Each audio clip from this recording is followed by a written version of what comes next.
Avez-vous déjà réfléchi à l'emplacement exact du Jardin d'Éden? Était-ce un lieu réel ou simplement une métaphore?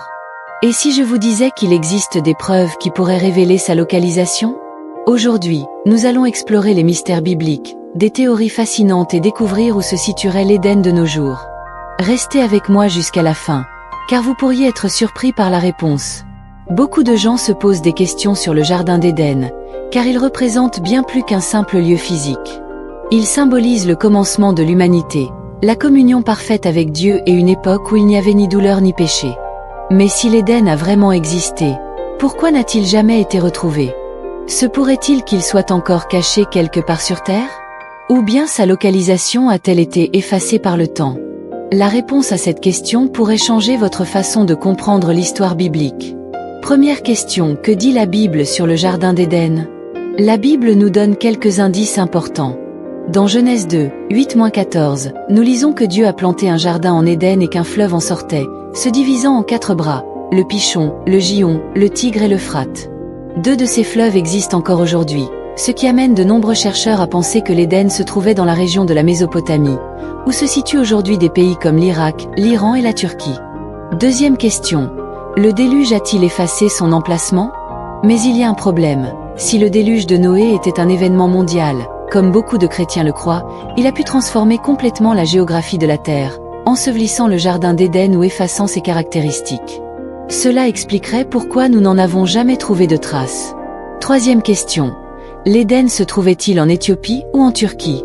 Certains chercheurs suggèrent que les fleuves Pichon et Gihon pourraient être liés à des régions différentes, comme l'Éthiopie, puisque la Bible mentionne le pays de Cush.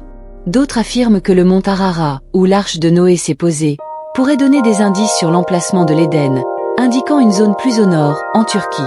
Quatrième question, la théorie spirituelle. L'Éden comme symbole de la communion avec Dieu. Mais et si le Jardin d'Éden n'était plus un lieu physique? Certains spécialistes interprètent l'Éden comme un état de proximité avec Dieu, quelque chose qui sera restauré dans la Nouvelle Jérusalem décrite dans Apocalypse 22.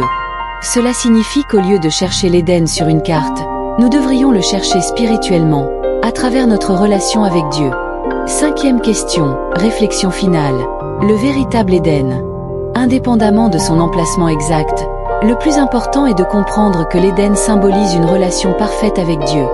Et la bonne nouvelle, c'est que cette relation peut être restaurée grâce à Christ.